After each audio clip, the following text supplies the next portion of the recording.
사랑하는 행복한 교회 성도 여러분, 이 영상을 보시는 하나님 나라의 귀한 자녀 여러분, 오늘은 2022년 12월 4일 거룩한 주일입니다.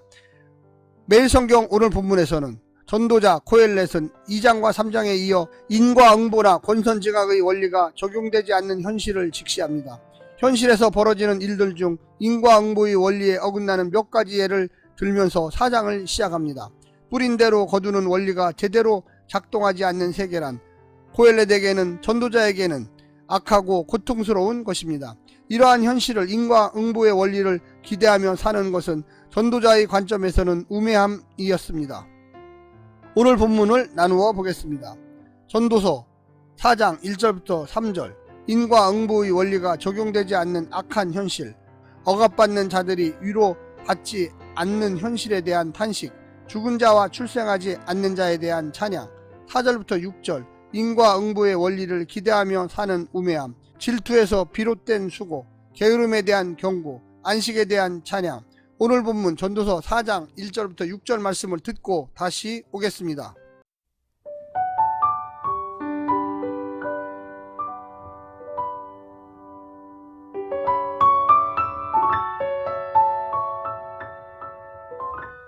전도서 4장. 내가 다시 해 아래에서 행하는 모든 학대를 살펴보았도다. 보라, 학대받는 자들의 눈물이로다. 그들에게 위로자가 없도다. 그들을 학대하는 자들의 손에는 권세가 있으나 그들에게는 위로자가 없도다.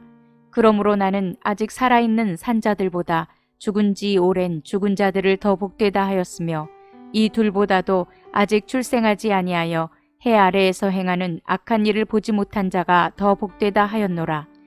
내가 또 본즉 사람이 모든 수고와 모든 재주로 말미암아 이웃에게 시기를 받으니 이것도 헛되어 바람을 잡는 것이로다. 우매자는 팔짱을 끼고 있으면서 자기의 몸만 축내는도다. 두 손에 가득하고 수고하며 바람을 잡는 것보다 한 손에만 가득하고 평온함이 더 나으니라.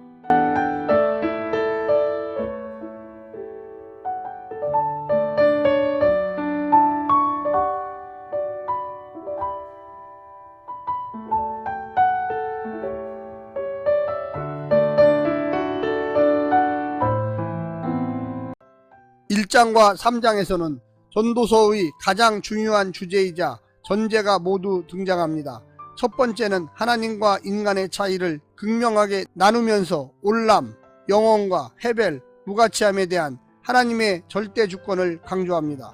두 번째는 무가치한 인간은 영원의 규범을 온전히 이해할 수 없다는 점입니다. 그리고 마지막 세 번째는 규범적 지혜의 선악 개념의 근간인 인과응보의 원리는 시점을 확장하면 적용될 수 없는 경우가 많다는 것을 전도자는 논증해 왔습니다. 이제 전도서는 4장부터 규범적 지혜를 넘는 대안적인 선악 개념을 제시하고 있습니다.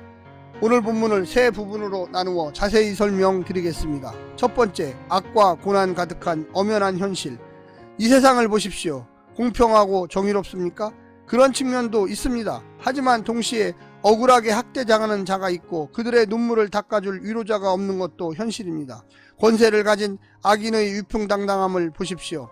그러니 죽는 것이 사는 것보다 더 나을 만큼 삶 자체가 고통인 이들이 있습니다. 욥처럼 차라리 태어나지 않았더라면 더 나았을 만큼 악에게 해를 당하는 이들도 보입니다. 그들의 잘못이 아닙니다. 패턴이 보이는 것도 아닙니다.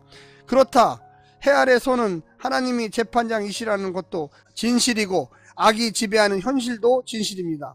악의 문제, 고통의 문제에 대해서 너무 쉽게 설명하지 말고 너무 빨리 의미를 부여하지도 마십시오. 두 현실 모두 똑바로 직시할 때 나의 고난을 감내하고 타인의 고난에 공감할 수 있습니다. 두 번째는 시기 받는 재주와 수고. 탁월한 재주와 성실함으로 선을 만들어내도 돌아가는 것은 시기와 질투인 것이 세상입니다. 이웃을 향한 시기와 동기가 되어 행한 모든 수고와 지혜로운 일은 결국 아무것도 얻지 못합니다. 만족할 줄 모르고 아무도 축하받는 승자가 되지 못하게 하며 상대적인 빈곤감과 상실감만을 만들어내기도 합니다. 동료와 친구를 짓밟아야 살아남는 이 경쟁 사회는 모두들 고통스럽게 합니다. 어쩔 수 없다고만 말하지 마십시오. 엄연한 현실이지만 우리는 양보와 배려와 사랑으로 함께 사는 세상을 위해 기도하고 행동을 해야만 하겠습니다. 타인의 재주와 성취에 기꺼이 박수 쳐줄 수 있는 아량도 필요합니다. 마지막 세 번째는 게으름도 헛되고 부지런함도 헛되다.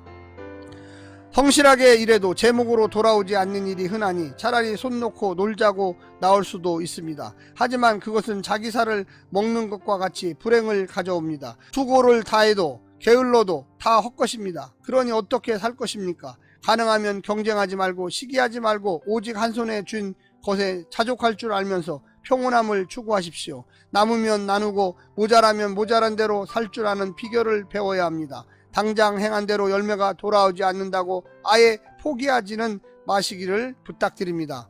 사랑하는 성도 여러분, 우리가 이 땅에서 어떤 자세로 살아야 할까? 오늘 본문에서 잘 이야기하고 있습니다. 그대로 순종하며 행복하게 사시기를 간절히 부탁드립니다. 샬롬.